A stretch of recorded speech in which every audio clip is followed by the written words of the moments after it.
तमिलनाडु में चक्रवाती तूफान गाजा ने भयंकर तबाही मचाई है। तूफान के साथ तेज बारिश के कारण कई जगह पेड़ उखड़ गए और कई घर भी ढह गए। 120 किलोमीटर प्रति घंटा की रफ्तार से चली हवाओं ने जमकर तबाही मचाई। सूबे में गाजा तूफान के चलते अब तक 23 लोगों की मौत हुई है। करीब 80,000 से ज्यादा लोगों को सुरक्षित जगहों पर ले जाया गया है। नागापट्टनम जिले में तूफान से सबसे ज्यादा नुकसान हुआ है।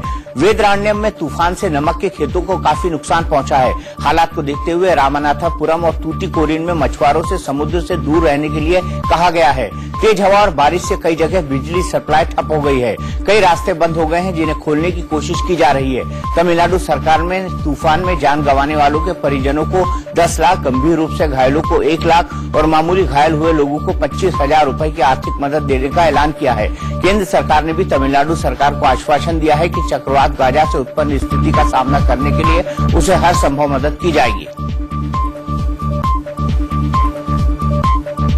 गाजा तूफान की आहट 5 दिन पहले ही मिल चुकी थी। कोस्ट गार्ड से लेकर डिजास्टर रिलीफ फोर्स तक पहले से अलर्ट थी, फिर भी गाजा ने कहर बरपा ही दिया। ये चक्रवाती तूफान गुरुवार की रात जब तमिलनाडु के तट से टकराया तब तूफानी हवाओं की रफ्तार 120 किलोमीटर प्रति घंटा थी। तमिलनाडु के नागापट्टनम जिले में सबसे ज्यादा तबाही मची है, जबकि कुल 6 जिले तूफान से बुरी तरह प्रभावित हुए हैं। इन 6 जिलों में 82,000 से ज्यादा लोगों को सुरक्षित जगह पहुंचाया गया है। तूफान पीड़ितों के लिए तमिलनाडु में 471 राहत शिविर खोले गए हैं। फिलहाल तूफान का जोर थोड़ा कम हुआ है। तमिलनाडु के बाद केरल में भी तेज हवा के साथ बारिश का अलर्ट जारी कर दिया गया है। गाजा नाम का यह तूफान 5 नवंबर को हिंद महासागर में थाईलैंड की खाड़ी से निकला। ये तूफान दक्षिण थाईलैंड होते हुए मलय प्रायद्वीप पहुंचा। 9 नवंबर को गाजा तूफान ने अंडमान सागर में दस्तक दी। अगले दिन तूफान बंगाल की खाड़ी में पहुंचा। उसी दिन तमिलनाडु में अलर्ट जारी कर दिया गया था। 11 नवंबर को इसे गंभीर चक्रवाती तूफान मानते हुए गाजा नाम दिया गया। 10 नवंबर से ही कोस्ट गार्ड को अलर्ट किया जा चुका था। इसके बावजूद गाजा ने तबाही मचाई। इससे अंदाजा लगाया जा सकता है कि ये तूफान कितना खतरनाक था। उधर जम्मू कश्मीर और हिमाचल प्रदेश में बर्फबारी का दौर जारी है। पिछले 4-5 दिनों से इन राज्यों में रुक रुक कर बर्फबारी हो रही है। मौसम विभाग के मुताबिक इस साल बर्फबारी का दौर लगभग 20 दिन पहले ही शुरू हो गया है। जम्मू कश्मीर में तो अभी ही 32 साल का रिकॉर्ड टूट गया है। गुलमर्ग में तो इतनी बर्फ गिरी कि सड़कों का नामोनिशान गायब हो गया है। मुगल रोड अभी तक बंद है, जिसे खोलने की कोशिश की जा रही है। मौसम विभाग ने बर्फीले तूफान की चेतावनी जारी की है। वहीं हिमाचल प्रदेश में भी बर्फबारी का सिलसिला थमता नहीं दिख रहा। कुफरी, नालदेहरा और शिमला के ऊपरी इलाकों में चारों ओर बर्फ की सफेद चादर बिछी नजर आ रही है। बर्फबारी के बीच सर्द हवाओं से पारा भी लगातार गिर रहा है, जिससे सर्दी बढ़ती जा रही है।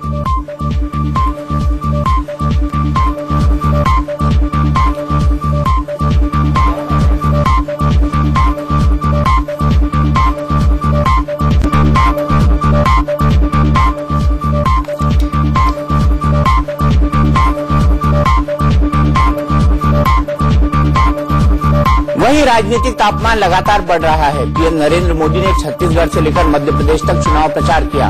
उनके निशाने पर नेहरू गांधी परिवार ही था। छत्तीसगढ़ के बिलासपुर में मोदी ने कांग्रेस नेता शशि थरूर के बयान के बहाने राहुल गांधी तक को घेर लिया।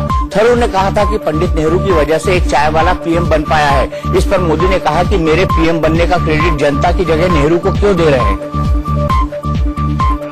प्रधानमंत्री बन गया, इसके लिए वो 125 करोड़ देशवासियों को क्रेडिट देने के लिए तैयार नहीं है।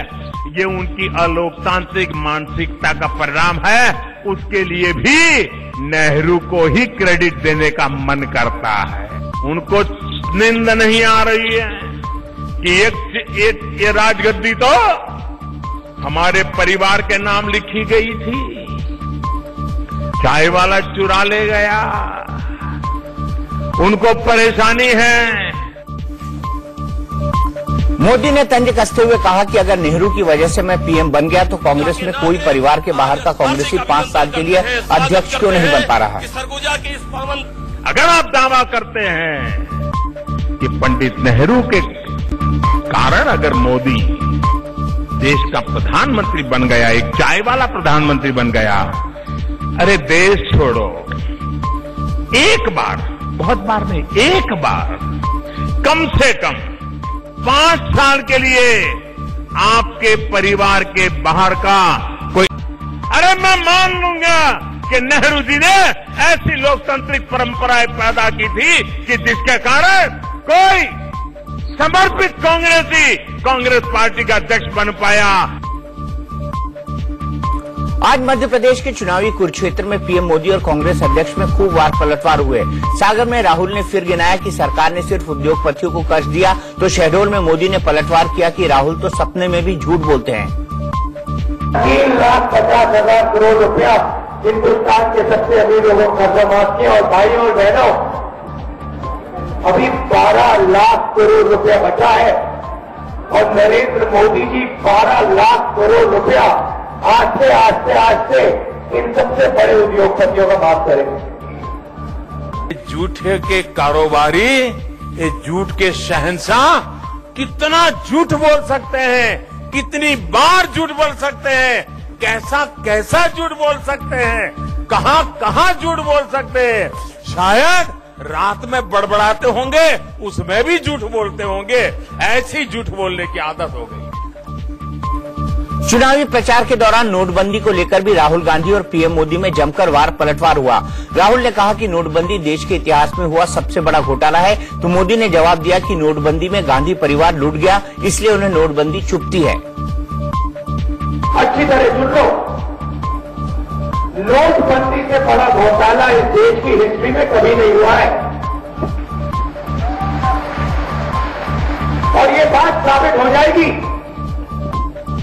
आने वाले समय में ये बात साबित हो जाएगी कि नरेंद्र मोदी जी ने हिंदुस्तान के गरीब से गरीब लोगों के जेब में हाथ डालकर, उनका पैसा निकालकर हिंदुस्तान के 15-20 सबसे अमीर लोगों के जेब में डाला है। कुछ चीजें उनको ऐसी चुभी है, अभी तक नींद नहीं आती है। और ये मोदी है क्या चीज, रातों रात नोटबंदी कर करके ये हमारा सारा माल निकाल लिया। यहां बैठा हुआ एक भी व्यक्ति नोटबंदी के लिए आज रो नहीं रहा है। अकेला एक परिवार रो रहा है। नोटबंदी लूट गया। सीबीआई बनाम सीबीआई के विवाद में सुप्रीम कोर्ट में सुनवाई एक बार फिर टल गई। छुट्टी पर भेजे गए सीबीआई के डायरेक्टर आलोक वर्मा को लेकर सीवीसी की रिपोर्ट पर शीर्ष अदालत ने अहम टिप्पणी की और उनसे जवाब मांगा। चीफ जस्टिस रंजन गोगोई ने कहा कि सीवीसी रिपोर्ट में वर्मा को लेकर कुछ अच्छी और कुछ सामान्य और कुछ सवाल उठाने वाली बातें कही गई हैं। रिपोर्ट में उन्हें क्लीन चिट नहीं दी गई है, इसलिए रिपोर्ट में उठाए गए सवालों को लेकर जांच की जरूरत है। इस रिपोर्ट पर बेंच ने आलोक वर्मा से जवाब मांगा। आलोक वर्मा के वकील की मांग पर सीलबंद लिफाफे में सुप्रीम कोर्ट ने सीवीसी को रिपोर्ट की कॉपी दी। यही नहीं, वर्मा से भी सीलबंद लिफाफे में ही अपना जवाब सौंपने को कहा गया। सुप्रीम कोर्ट ने कहा कि वर्मा के जवाब के बाद फैसला लिया जाएगा। सुप्रीम कोर्ट ने आलोक वर्मा के बारे में सीवीसी रिपोर्ट की कॉपी राकेश अस्थाना वकील को सौंपने से इनकार कर दिया।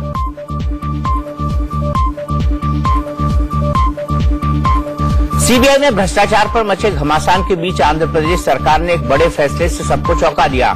चंद्रबाबू नायडू की सरकार ने सूबे में सीबीआई की सीधी दखलंदाजी पर पाबंदी लगा दी। प्रदेश सरकार ने Delhi special police establishment act 1946 के तहत उस आम सहमति को वापस ले लिया जो दिल्ली स्पेशल पुलिस एस्टेब्लिशमेंट के सदस्यों को सूबे के भीतर अपनी शक्तियों और अधिकार क्षेत्र का प्रयोग करने के लिए दी गई थी। ऐसे में अब सीबीआई आंध्र प्रदेश की सीमाओं के भीतर किसी मामले में सीधे दखल नहीं दे सकती।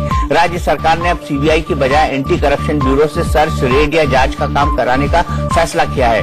नायडू आरोप लगाते रहे कि केंद्र सीबीआई जैसी एजेंसियों का इस्तेमाल राजनीतिक विरोधियों को निशाना बनाने में कर रहा है। इसी के बाद ये फैसला अमल में आया है। हालांकि सूत्रों के मुताबिक सीबीआई इस फैसले के खिलाफ कानूनी सहारा ले सकती है। 2 दिन के दौरे पर वाराणसी पहुंचे योग गुरु बाबा रामदेव ने अयोध्या में मंदिर को लेकर बड़ा बयान दिया। आर्ट ऑफ लिविंग के संस्थापक श्री श्री रविशंकर की तरफ से राम मंदिर को लेकर सुलह समझौते के प्रयास को खारिज करते हुए रामदेव ने कहा कि अब इसका दौर खत्म हो चुका है। अब एक ही विकल्प बचा है, संसद में कानून बनाकर मंदिर जल्दी से जल्दी बनाया जाए। रामदेव ने कहा कि राम मंदिर निर्माण में अगर देरी हुई तो देश का माहौल बिगड़ सकता है।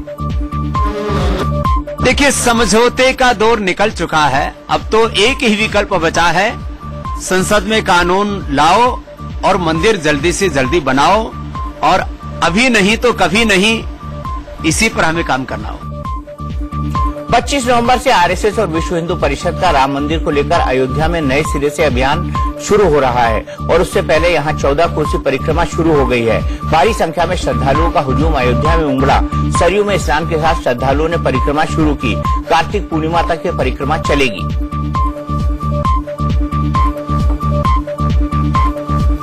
महाराष्ट्र की सामाजिक कार्यकर्ता तृप्ति देसाई केरल के सबरीमला मंदिर में दर्शन नहीं कर पाई। पुणे से 6 महिलाओं के साथ तृप्ति देसाई फ्लाइट से कोच्चि एयरपोर्ट पहुंची, लेकिन वो बाहर नहीं निकल पाई। दरअसल एयरपोर्ट के बाहर भारी संख्या में लोग जमा थे जो उनका विरोध कर रहे थे। एहतियातन केरल पुलिस ने तृप्ति देसाई को एयरपोर्ट से बाहर निकलने नहीं दिया। सुप्रीम कोर्ट ने सबरीमला में हर उम्र की महिलाओं के प्रवेश को इजाजत दे दी है, लेकिन हिंदुवादी संगठनों के भारी विरोध के बाद एक भी महिला मंदिर में दर्शन के लिए नहीं पहुँच पाई है। तृप्ति देसाई ने ऐलान किया था कि वो केरल जाएंगी और मंदिर में प्रवेश करके दिखाएंगी, लेकिन भारी विरोध के बाद उन्हें महाराष्ट्र वापस लौटने का फैसला लेना पड़ा। सबरीमला मंदिर में जाने के लिए आज हम यहाँ पे आए थे। हमें दुख हुआ कि हमें एयरपोर्ट पे ही जो है वो रुकाया गया। यहाँ पे जो वो प्रोटेस्टर्स आए थे, हमें लगा था कि वो गांधीगिरी मार्ग से आंदोलन करेंगे, लेकिन जब सुबह हमने यहाँ से कोट्टम जाने के लिए 2-3 बार टैक्सी बुक की तो टैक्सी वालों को धमकाया गया कि हमें अगर टैक्सी में वो लेंगे तो टैक्सी फोड़ी जाएगी, हमारे ऊपर अटैक किया जाएगा। सरकार से मैं अपील करूंगी कि आप ऐसा प्रोटेक्शन दीजिए कि महिलाएं मंदिर तक जा सके। महाराष्ट्र के शनि शिंगणापुर मंदिर में महिलाओं का प्रवेश कराने के लिए जो आंदोलन हुआ था उसकी अगुवाई तृप्ति देसाई ने की थी, लेकिन सबरीमला मंदिर जाने का उनका अरमान पूरा नहीं हो पाया। कश्मीर घाटी के स्वयंभू आतंकी सरगना जाकिर मूसा के पंजाब में होने की खबर के बाद खुफिया और पुलिस एजेंसियां अलर्ट पर हैं। पंजाब के गुरदासपुर इलाके में जाकिर मूसा के पोस्टर जारी करके उसकी तलाश तेज की जा रही है। गुरदासपुर जिले की नाकेबंदी कर दी गई है, वहां आने जाने वालों पर पैनी नजर रखी जा रही है। नए साल से पहले देश को दहला देने वाली पाकिस्तान की एक और नापाक साजिश का बड़ा खुलासा हुआ है। पंजाब पुलिस की खुफिया विभाग की रिपोर्ट के मुताबिक अंसार गजावतुल हिंद आतंकी संगठन का कमांडर जाकिर मूसा पंजाब के अमृतसर में अपने लोगों के साथ देखा गया है, जिसके बाद सुरक्षा एजेंसियां और पंजाब पुलिस हाई अलर्ट पर है। दिल्ली को जाने वाली हर गाड़ी की चेकिंग की जा रही है और जाकिर मूसा के पोस्टर जगह जगह पर चस्पाए गए हैं। जाकिर मूसा पहले हिजबुल मुजाहिदीन में था। जुलाई 2017 में उसने अंसार गजवात उल हिंद नाम से अपना अलग आतंकी गुट बना लिया। जाकिर मूसा का असली नाम जाकिर राशिद भट्ट है। वो साउथ कश्मीर में त्राल के नूरपुरा गांव का रहने वाला है। जाकिर मूसा ने चंडीगढ़ यूनिवर्सिटी में 2 साल तक इंजीनियरिंग की पढ़ाई की थी। फेल होने के बाद वो 2013 में आतंकी बन गया। जाकिर मूसा पंजाब और चंडीगढ़ से अच्छी तरह वाकिफ है, इसलिए पंजाब में उसकी मौजूदगी को खुफिया एजेंसियों ने गंभीर माना है। वैसे भी पंजाब इन दिनों पाकिस्तानी खुफिया एजेंसी ISI के टारगेट पर है। दिल्ली में ससुराल वालों ने एक हेड कांस्टेबल के साथ जमकर मारपीट की और उसके बाद जो हुआ वो उससे भी ज्यादा खौफनाक है। 4 से 5 लोग मिलकर एक शख्स को बीच सड़क पर जमकर मार रहे हैं। उसे संभलने का मौका तक नहीं दिया जा रहा। हंगामा बढ़ता है तो वहाँ लोगों की भीड़ जमा हो जाती है। पीटने वाले लोगों में एक शख्स पुलिस की वर्दी में भी नजर आ रहा है। कुछ महिलाएं बीच बचाव की कोशिश भी करती हैं, लेकिन लोगों के गुस्से के आगे उनकी एक नहीं चल पाती। मारते मारते शख्स के कपड़े तक फाड़ दिए जाते हैं। मारपीट का ये खेल सड़क पर काफी देर तक चलता है। पीटने वाले शख्स का नाम सोहन वीर है और वो दिल्ली पुलिस में हेड कांस्टेबल है और पिटाई करने वाले उनकी ससुराल पक्ष के लोग हैं। मारपीट की इस घटना के बाद जो हुआ वो दिल दहला देने वाला है। दरअसल इस घटना को किसी ने मोबाइल में रिकॉर्ड किया और वायरल कर दिया। जब वीडियो वायरल होने का पता सोहन वीर को चला तो उन्होंने दिल्ली सचिवालय में अपनी सर्विस रिवॉल्वर से गोली मारकर सुसाइड कर लिया। बताया जा रहा है कि अपनी पिटाई का वीडियो वायरल होने से सोहन वीर इतना परेशान हुआ कि उसने अपनी जान ही दे दी। सोहन वीर ने एक सुसाइड नोट भी छोड़ा है, जिसमें उन्होंने अपनी परेशानियों का जिक्र किया है। सोहन वीर का अपनी पत्नी से पिछले कुछ सालों से विवाद चल रहा था। उनकी पत्नी भी दिल्ली पुलिस में कांस्टेबल है। अब दिल्ली पुलिस ने इस मामले में अज्ञात लोगों के खिलाफ आत्महत्या के लिए उकसाने का मामला दर्ज किया है। हरियाणा में ओम प्रकाश चौटाला की पार्टी पर कब्जे को लेकर उनके दोनों बेटे अब आमने सामने हैं। इंडियन नेशनल लोकदल पर दावा ठोकने के लिए चौटाला के बड़े बेटे अजय चौटाला ने जींद में और अभय चौटाला ने चंडीगढ़ में कार्यकारिणी की बैठक बुलाई है। चौटाला परिवार में तकरार तब शुरू हुई जब ओम प्रकाश चौटाला की मौजूदगी में दुष्यंत चौटाला के समर्थकों ने अभय चौटाला के खिलाफ नारेबाजी की। चौटाला ने इससे नाराज होकर अपने दोनों पोतों दुष्यंत चौटाला और दिग्विजय चौटाला को पार्टी से निकाल दिया। दुष्यंत और दिग्विजय चौटाला परिवार के बड़े बेटे अजय चौटाला की संतान हैं। अजय चौटाला ने अपने बेटों के पक्ष में मोर्चा खोला तो उन्हें भी पार्टी से निकाल दिया गया। अब अजय चौटाला के साथ ही उनकी पत्नी नैना चौटाला ने भी अपने बेटों के हक में बगावत का झंडा बुलंद कर दिया है। डबवाली से विधायक नैना चौटाला ने आज सिरसा में हरी चुनरी चौपाल की। इसमें पार्टी की महिला कार्यकर्ताओं के सामने उन्होंने अपने देवर अभय चौटाला पर खुला हमला बोला। जो उनको ठीक लगा, उनकी कलम चल रही थी ना, उन्होंने पूरा चला दिया। ठीक है, अब बार बार तो इसको मतलब इस मातम को मनाने की कोई ज्यादा जरूरत नहीं है। कल से नया आगाज होगा, सब कुछ नया होगा डंके की चोट पे। क्या पार्टी नहीं बनाएंगे कल? वो तो देखो कल, आप देखना वहाँ क्या क्या होगा, वहीं जाके देखो आप। हरियाणा में आईएनएलडी के कुल 19 विधायक हैं। आईएनएलडी पर किसका कब्जा होगा, इसमें विधायकों की भूमिका बड़ी है, जिसके बारे में 2/3 यानी 13 विधायक आएंगे। पार्टी के हरियाणा यूनिट पर उसी का कब्जा होगा। चूंकि आईएनएलडी का पूरा आधार हरियाणा ही है, इसलिए हरियाणा यूनिट पर कब्जा करना ही महत्वपूर्ण हो गया है। अभय चौटाला हरियाणा में आईएनएलडी विधायक दल के नेता है। अजय चौटाला का परिवार खुलेआम आरोप लगा रहा है कि अभय चौटाला ने विधायकों को हाईजैक कर लिया है। खबर है कि आईएनएलडी के करीब 10 विधायकों को हिमाचल प्रदेश में शिफ्ट कर दिया गया है। अब पार्टी पर आधिकारिक तौर पर किसका कब्जा होगा, इसका फैसला शनिवार को हो जाएगा। उससे पहले पार्टी में इस्तीफों का दौर जारी है। आज यमुनानगर में आईएनएलडी के राष्ट्रीय सचिव अशोक शेरवाल की अगुवाई में सामूहिक इस्तीफे हुए। अशोक शेरवाल और उनके साथियों ने अजय चौटाला को खुला समर्थन दे दिया। अशोक शेरवाल पहले हरियाणा में बीएसपी के अध्यक्ष थे। वो 2005 में आईएनएलडी में शामिल हुए थे। बिहार में एनडीए में घमासान मचा हुआ है। 2019 के लोकसभा चुनाव के लिए सीट शेयरिंग पर फैसला नहीं होने से आरएलएसपी सुप्रीमो और केंद्रीय मंत्री उपेंद्र कुशवाहा भड़के हुए हैं। उन्होंने तो बीजेपी को आज रात तक का अल्टीमेटम दे रखा है। कुशवाहा ने कहा कि कल सुबह पटना रवाना होने से पहले बीजेपी बता दे कि आरएलएसपी को कितनी सीटें दी जाएंगी। दरअसल आरएलएसपी 3 सीटों की डिमांड कर रही है, लेकिन बीजेपी इसके लिए तैयार नहीं दिख रही। बीजेपी अधिक से अधिक 2 सीटें देने को राजी दिख रही है। कुशवाहा उसी से बिफरे हुए हैं और जब से बीजेपी और जेडीयू के बीच 50-50 का फार्मूला तय हुआ है, माना जा रहा है कि बीजेपी और जेडीयू 17 सीटों पर चुनाव लड़ेंगी और रामविलास पासवान की पार्टी एलजेपी को 4 और आरएलएसपी को 2 सीटें ऑफर की जाएंगी। सीट शेयरिंग का जो मामला है, अभी तक वार्ता पूरी नहीं हुई है, गतिरोध बना हुआ है, आगे बातचीत भी नहीं हो पा रही है। तो हम तो लगातार कहते रहे हैं कि एनडीए में हमारी पार्टी है और हम रहेंगे, लेकिन जो स्थिति बनी है सीट शेयरिंग को लेकर, इस पर चर्चा तो जरूर होगी। जितनी सीटों पर हम पिछली बार लड़े थे, इस बार हमारी ताकत बढ़ी है, उसके आधार पे पिछली बार के मुकाबले जो हमारी ताकत बढ़ी उसका ध्यान रखते हुए तब सीटों की संख्या निर्धारित। उधर नीतीश कुमार की पार्टी जेडीयू उपेंद्र कुशवाहा को भाव देने को तैयार नहीं है। जेडीयू ने साफ कह दिया है कि आरएलएसपी साथ न भी रहे तो एनडीए को कोई फर्क नहीं पड़ने वाला। कोई कुछ बोलता रहे तो सेहत पर असर पड़ेगा क्या? नीतीश कुमार के सेहत पर असर पड़ेगा क्या? जनता दल के सेहत पर असर पड़ेगा क्या? एनडीए मजबूत है, मजबूती से आगे बढ़ेगा। धारा में प्रखरता होती है, तेजी होती है, तो जाने आने से कोई फर्क नहीं पड़ेगा। अब इस तरह की बात उन्होंने की है कि चले जाने से, आरएलएसपी के चले जाने से कोई फर्क नहीं पड़ता है। मैं तो गनीमत समझता हूं कि इतना ही उन्होंने कहा। उनको तो कहना चाहिए कि आरएलएसपी के जाने से एनडीए को और मजबूती मिलेगी, तब नीतीश जी ज्यादा खुश होते उन पर। उधर उपेंद्र कुशवाहा और अरुण कुमार को एक साथ लाने की कोशिश भी हो रही है। आरएलएसपी से चुनाव जीतने वाले अरुण ने बाद में उपेंद्र कुशवाहा से अलग रास्ता अख्तियार कर लिया था, लेकिन अब अरुण और कुशवाहा को मिलाने की जिम्मेदारी आरएलएसपी के पूर्व प्रधान महासचिव शिवराज सिंह ने उठाई है। शिवराज ने दिल्ली में कुशवाहा से मुलाकात की और नीतीश कुमार पर निशाना भी साधा। ये तो 2014 में सिद्ध हो गया है। एनडीए से नीतीश जी गए थे, एनडीए के सेहत को क्या फर्क पड़ा, लेकिन ये टेस्ट होना बाकी है कि उपेंद्र कुशवाहा के जाने से किसको क्या फर्क पड़ेगा। हाँ, नीतीश जी को मैं ये जरूर बता देना चाहता हूं और उनके आकाओं को, नीतीश जी को पैक करने से वो भी बर्बाद होंगे। उधर एनडीए में शामिल एलजेपी ने भी बीजेपी पर दबाव बढ़ाना शुरू कर दिया है। एलजेपी ने भी बिहार में जल्द से जल्द सीट की घोषणा करने की मांग की है। एलजेपी सांसद चिराग पासवान ने माना कि आरएलएसपी की वजह से सीट शेयरिंग में देरी हो रही है। सीटों को लेकर कुछ समय से बातचीत चल रही है, अभी तक फाइनलाइज नहीं हो पाई है। और कल मेरी भी भूपेंद्र यादव जी से मुलाकात हुई थी, 4 दिन पहले मेरी मुख्यमंत्री जी से मुलाकात हुई थी।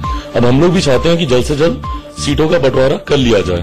उपेंद्र कुशवाहा जी की सीटों को लेकर शायद उनसे क्या बातचीत चल रही नहीं चल रही मेरी जानकारी में नहीं है, बट शायद वहां पे बातचीत की वजह से थोड़ा सा समय ज्यादा लग रहा है।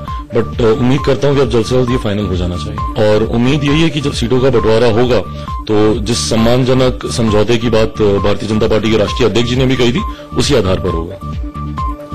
बिहार के बेगूसराय में मशहूर हरियाणवी डांसर सपना चौधरी का डांस देखने की कीमत एक शख्स को अपनी जान देकर चुकानी पड़ी।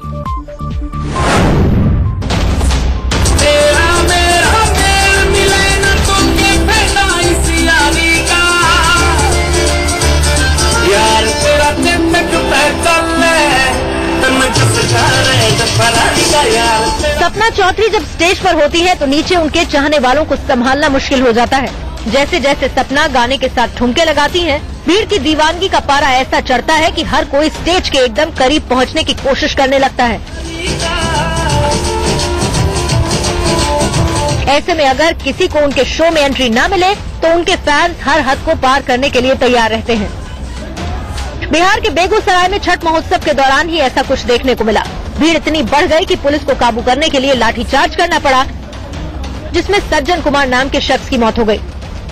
दरअसल जैसे ही शो शुरू हुआ तो लोग एंट्री के लिए धक्का मुक्की करने लगे। जब लाइन में एंट्री मुश्किल होने लगी तो लोगों ने बैरिकेडिंग तोड़ दी। इसके बाद पुलिस ने भीड़ को काबू में करने के लिए लाठीचार्ज किया। इसके बाद भगदड़ मच गई। भगदड़ में कुछ लोग जमीन पर गिर गए, जिनको रौंदती हुई भीड़ पुलिस की लाठियों से बचने के लिए भागती रही। इस भगदड़ में सज्जन कुमार नाम के शख्स की जान चली गई, जबकि कई लोग बुरी तरह से घायल हो गए। इस घटना के बाद सबसे बड़ा सवाल ये उठता है कि भीड़ को जब कंट्रोल करने के लिए पूरा इंतजाम नहीं किया गया है तो प्रशासन ने इतने बड़े आयोजन की इजाजत कैसे दे दी।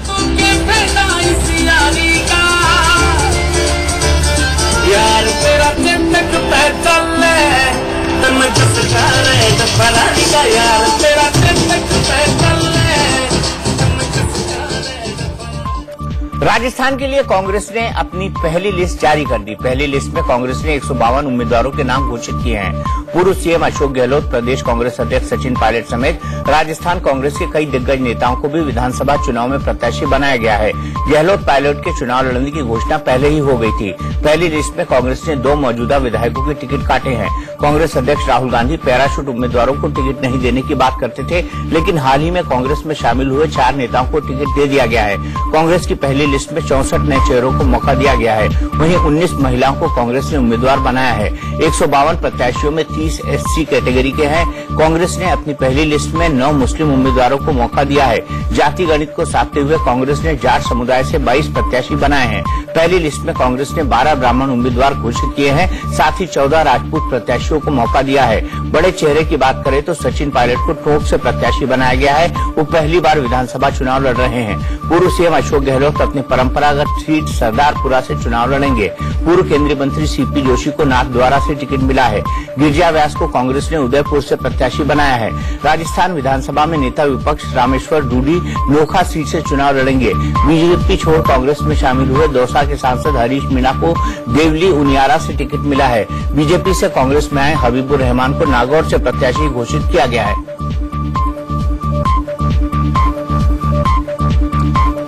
राजस्थान में कांग्रेस की पहली लिस्ट आते ही बवाल मच गया। दूसरे दल से आए नेताओं को टिकट दिए जाने से कांग्रेसी भड़क उठे।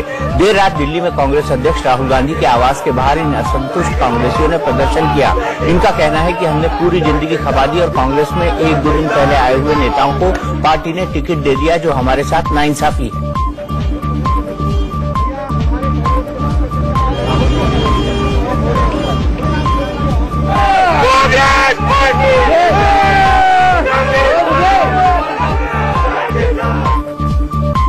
छत्तीसगढ़ के चुनाव प्रचार में भोजपुरी सुपरस्टार और बीजेपी सांसद मनोज तिवारी भी उतरे। मनोज तिवारी ने बिलासपुर में रोड शो किया और बीजेपी के लिए वोट मांगे। मनोज तिवारी ने कहा कि छत्तीसगढ़ में फिर से रमन सिंह की सरकार बनेगी। हैदराबाद में एआईएमआईएम के कार्यकर्ताओं ने आचार संहिता का खुलेआम उल्लंघन किया। तेलंगाना में विधानसभा चुनाव को लेकर हैदराबाद में नामांकन करने पहुंचे एआईएमआईएम प्रत्याशी ने आचार संहिता का उल्लंघन किया। प्रत्याशी के साथ काफी संख्या में कार्यकर्ता पहुंच गए थे और नारेबाजी शुरू कर दी। साथ ही ये कार्यकर्ता नियमों को धता बताते हुए ड्रोन कैमरा लेकर भी पहुंचे थे। प्रशासन अब मामले की जांच कर रहा है। पश्चिम बंगाल का नाम बदलकर बांग्ला करने के प्रस्ताव को मंजूरी देने के कथित रूप से कदम पीछे खींचने पर मुख्यमंत्री ममता बनर्जी बीजेपी और मोदी सरकार पर भड़क गई हैं। ममता ने आरोप लगाया है कि बीजेपी अपने हितों के हिसाब से रोज ऐतिहासिक स्थलों और संस्थानों का नाम बदल रही है, लेकिन जब बंगाल की बारी आती है तो उनका रवैया बिल्कुल अलग हो जाता है। बीजेपी पर भड़कते हुए ममता बनर्जी ने ट्वीट कर कहा कि बीजेपी हिस्ट्री चेंजर है, नेम चेंजर है, नोट चेंजर है, इंस्टीट्यूशन चेंजर है, लेकिन गेम चेंजर नहीं। देश खतरे में है और बीजेपी अपने आप को ऐसा पेश कर रही है जैसे उसने ही देश बनाया हो, लेकिन आजादी के वक्त वो कहीं नहीं थे। ममता ने यह भी आरोप लगाया कि मोदी सरकार सीबीआई और आरबीआई जैसे संस्थानों को बर्बाद कर रही है, लेकिन टीएमसी ऐसा होने नहीं देगी और बीजेपी के मंसूबों को नाकाम करेगी।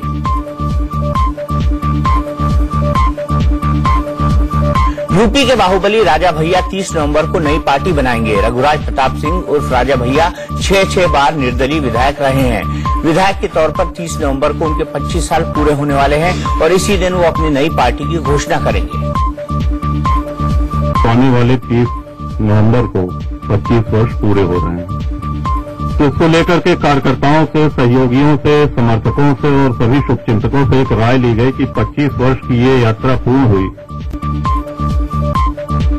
अब आगे की हमारी रणनीति क्या होनी चाहिए। 3 विकल्प दिए गए थे कि या जैसे हैं निर्दलीय ऐसे ही रहें, या कोई पार्टी में सम्मिलित हो जाएं, या स्वयं की पार्टी बनाएं। तो उसमें 80% से अधिक लोगों के ये मत आए हैं कि स्वयं की पार्टी बनाएं। बिहार की पूर्व मंत्री मंजू वर्मा की गिरफ्तारी के लिए छापेमारी का दौर चल रहा है। मुजफ्फरपुर शेल्टर होम में लड़कियों के यौन शोषण के मामले में मंत्री पद से इस्तीफा देने वाली मंजू वर्मा को बिहार पुलिस बेसब्री से खोज रही है। मंजू वर्मा पर आर्म्स एक्ट में केस दर्ज हुआ है क्योंकि उनके घर से सीबीआई को कारतूस मिले थे। केस दर्ज होने के बाद से मंजू वर्मा फरार है और उनकी गिरफ्तारी न होने पर सुप्रीम कोर्ट बिहार सरकार को लताड़ भी चुका है। अब पुलिस कह रही है कि मंजू वर्मा को एक अपराधी की तरह ट्रीट किया जाएगा। गिरफ्तारी के प्रयास जारी हैं। कुर्की जब्ती की मांग कोर्ट से की गई है। उनके खिलाफ सख्त कार्रवाई जैसे किसी भी अपराधी के खिलाफ की जाती है उस तरह से होगी और जल्दी उनकी गिरफ्तारी होगी। बिहार में सीसीटीवी पर शुरू हुई सियासत पर पुलिस ने सफाई दी है। कल ही नेता विपक्ष तेजस्वी यादव ने आरोप लगाया था कि सीएम नीतीश कुमार के आवास में जो सीसीटीवी कैमरा लगाया गया है उसका मकसद हमारे आवास की निगरानी करना है। पटना में सीएम आवास की दीवार पर 360 डिग्री वाला एक कैमरा काफी हाइट पर लगाया गया था और कैमरे की जद में तेजस्वी का बंगला भी आ रहा था। आरजेडी ने इसे मुद्दा बनाया तो बिहार पुलिस ने सफाई दी है कि ट्रायल के लिए सीसीटीवी कैमरा लगाया गया है जो भी काम नहीं कर रहा है। कोई भी कैमरा फंक्शनल नहीं है। और दूसरी बात की सिक्योरिटी, जब भी हम लोग प्लान करते हैं, सिक्योरिटी ऑडिट करते हैं, तो दूसरे की प्राइवेसी भंग करना या जासूसी करना या और कोई इंटेंशन कभी नहीं रहता है। कंपनी ने ट्रायल के तौर पर 3 जगह पर कैमरे ट्रायल के तौर पर कि कितना एंगल कवर होता है वो लगाए थे। कोई कैमरा फंक्शनल नहीं है। गुजरात के भरूच में सैलून के भीतर महिलाओं के हंगामे का एक वीडियो वायरल हो रहा है।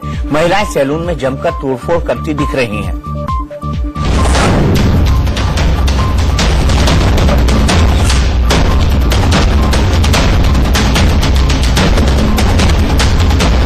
गुजरात में सैलून के अंदर गदर की तस्वीर, कुर्सियां तोड़ी, सामान फेंके, जमकर हंगामा किया। सैलून में कोहराम का ये वीडियो सीसीटीवी कैमरे में कैद हो गया। 8 महिलाएं सैलून के अंदर अचानक घुस गई, फिर आओ देखा न था तोड़फोड़ मचाना शुरू कर दिया।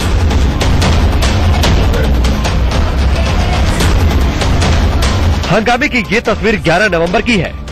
बताया जा रहा है कि तोड़फोड़ करने वाली एक महिला के पति और सैलून की मालकिन के नाजायज संबंध है। इसी से नाराज होकर महिलाओं ने ये बवाल किया। मामले में सलून मालकिन ने केस दर्ज नहीं करवाया। पुलिस ने वीडियो के आधार पर खुद ही मामला दर्ज कर लिया है।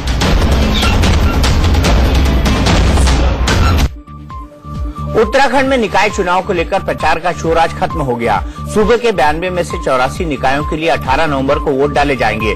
7 नगर निगम, 39 नगर पालिका परिषद और 38 नगर पंचायतों के लिए रविवार को मतदान है। प्रशासन की तरफ से तैयारियां पूरी कर ली गई है। कई जगहों पर पुलिस ने फ्लैग मार्च भी निकाला है।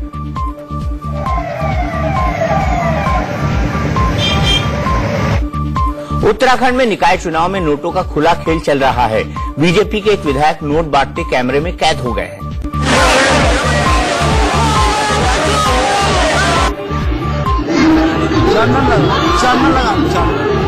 महिलाओं को नोट बांटते ये शख्स हैं गणेश जोशी। गणेश जोशी मसूरी से बीजेपी के विधायक हैं। इस वायरल वीडियो में विधायक जी महिलाओं को धड़ल्ले से नोट बांटते दिख रहे हैं। ये वीडियो देहरादून के टपकेश्वर मंदिर का है। वीडियो वायरल हुआ तो गणेश जोशी सफाई दे रहे हैं कि महिलाएं तिलक लगा रही थी तो शगुन के तौर पर उन्हें पैसे दिए थे। लेकिन कांग्रेस ने इसे मुद्दा बनाते हुए चुनाव आयोग का दरवाजा खटखटाया है और कार्रवाई की मांग की है। हमने तो आज मांग करी है, मुख्य निर्वाचन आयोग से मिले हैं पार्टी के सारे लीडर्स हमारे, और हमने ये पार्टी की तरफ से मांग करी है एफआईआर लॉन्च हो, इनके खिलाफ कार्रवाई हो। यूपी के सीएम योगी आदित्यनाथ आज सुबह अचानक लखनऊ में पुलिस लाइंस पहुंच गए। पुलिस लाइंस में योगी के अचानक पहुंचते ही अफसरों में हड़कंप मच गया। योगी ने पुलिस कर्मियों के आवास, मेस और घुड़सवार दस्ते के अस्तबल का हाल देखा। पुलिस लाइंस कैंपस में साफ सफाई ठीक नहीं थी। इस पर योगी ने पुलिस अफसरों को चेतावनी भी दी। योगी के साथ यूपी पुलिस के डीजीपी ओपी सिंह और लखनऊ पुलिस के आला अफसर भी मौजूद थे।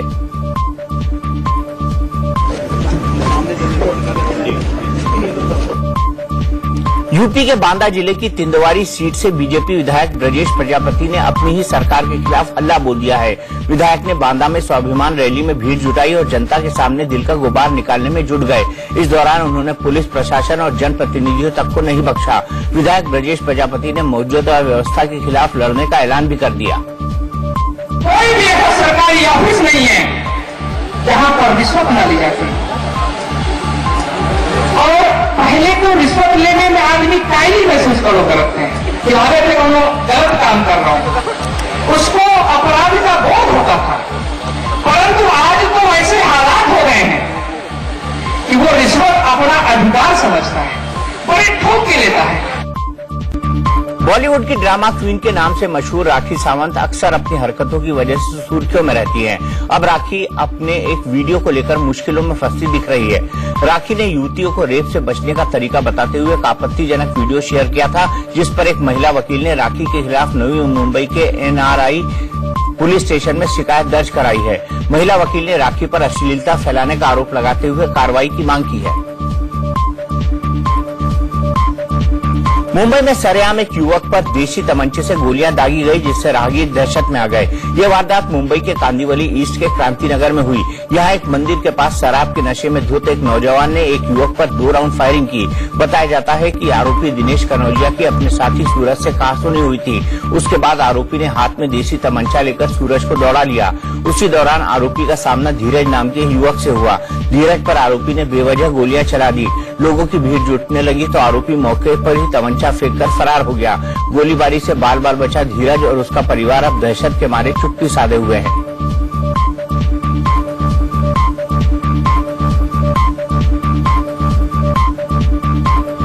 नैले पटेला में फिलहाल एक ब्रेक, लेकिन ब्रेक के बाद आपको दिखाएंगे क्या किसी को गिफ्ट में मिल सकता है 452 करोड़ का बंगला। मिला है जी, देखिएगा।